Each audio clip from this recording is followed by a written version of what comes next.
pour qu'il y ait un grand miracle, qui soit permanent, il faut que ce miracle-là trouve en toi la parole de Dieu.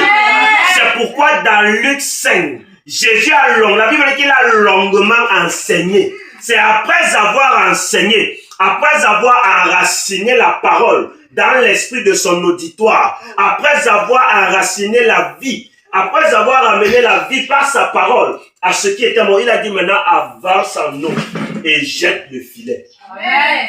Et ce miracle a opéré. Amen. Ne pense pas que Dieu pourra faire un grand miracle permanent dans ta vie si la parole de Dieu n'est pas en toi. Yes. Beaucoup de gens négligent cette parole. Ils veulent seulement entendre la déclaration. La déclaration prophétique, lorsqu'elle est faite sans un soutien, un socle de la parole dans ton cœur, elle ne va pas se manifester. On va dire reçois le mariage, mais il faut qu'avant que cette réception ne se manifeste, qu'il y ait une parole de foi qui a été enracinée. Il y a une parole de vie qui a été enracinée. Il faut qu'il y ait une parole divine qui a été enracinée.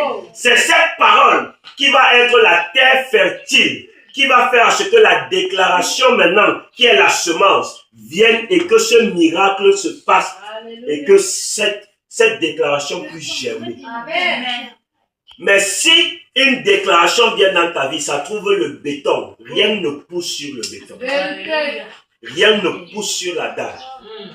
Dieu doit d'abord semer sa parole. Amen.